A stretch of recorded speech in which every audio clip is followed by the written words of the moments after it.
Bismillahirrahmanirrahim. Assalamualaikum warahmatullahi wabarakatuh. Alhamdulillah wassalatu wassalamu ala asyrafil anbiya wal mursalin wa ala alihi wa sahbihi ajma'in.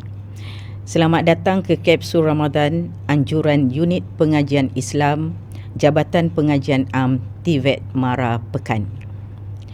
Perkongsian ilmu pada kali ini adalah kebaikan beriktikaf di 10 malam terakhir Ramadan.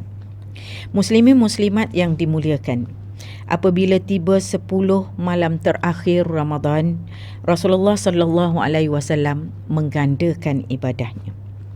Dalam sebuah hadis yang diriwayatkan oleh Sayyidatina Aisyah radhiyallahu anha, beliau menyatakan bahawa apabila masuk 10 malam terakhir, Rasulullah sallallahu alaihi wasallam menghidupkan malamnya, mengejutkan ahli keluarganya dan memperketatkan ibadahnya. Muslimin dan muslimat sekalian, antara amalan utama yang dilakukan oleh baginda Rasulullah sallallahu alaihi wasallam ialah beriktikaf.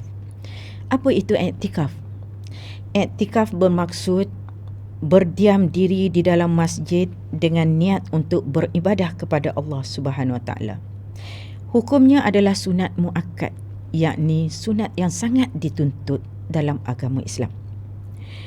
Pada 10 malam terakhir Ramadan, Rasulullah sallallahu alaihi wasallam sendiri tidak pernah meninggalkan iktikaf pada waktu ini sehinggalah baginda wafat. Baginda memulakan iktikaf pada waktu petang 20 Ramadan dengan berniat melakukan iktikaf selama 10 hari.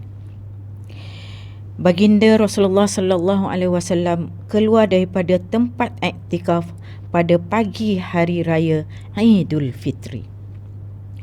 Muslimin muslimat yang dimuliakan, tidak dapat dinafikan bahawa iktikaf selama 10 hari 10 malam sebagaimana yang dilakukan oleh Rasulullah sallallahu alaihi wasallam merupakan cara iktikaf yang terbaik, yang paling lengkap dan paling sempurna.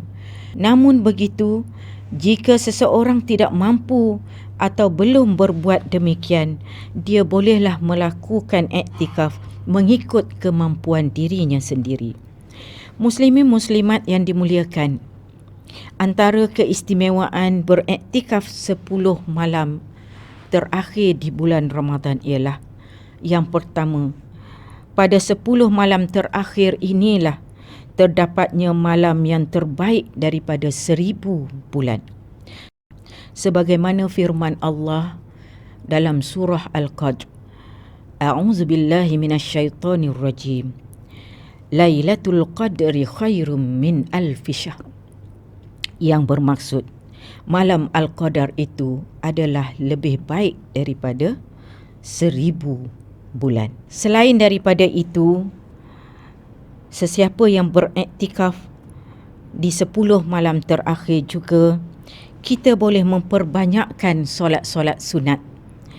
Kita boleh membaca Al-Quran, bertadarus Al-Quran, berzikir dan berdoa dalam suasana yang lebih fokus dan jauh daripada gangguan dunia. Keistimewaan yang kedua pula ialah iktikaf boleh mendidik jiwa seseorang itu supaya lebih hampir kepada Allah Subhanahu Wa Taala. Dalam kehidupan seharian, kita sibuk dengan kerja, kita sibuk dengan urusan keluarga dan pelbagai komitmen.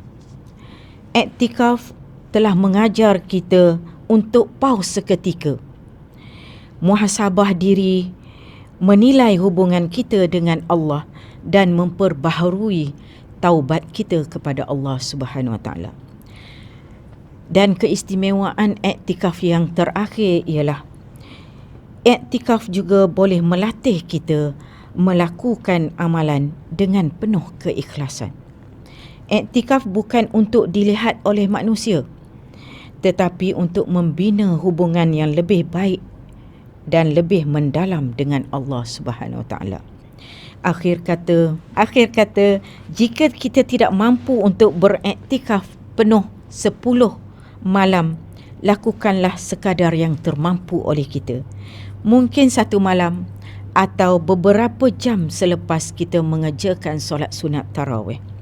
Yang penting adalah niat yang ikhlas dan usaha untuk mendekatkan diri kita kepada Allah Subhanahu Wa Taala.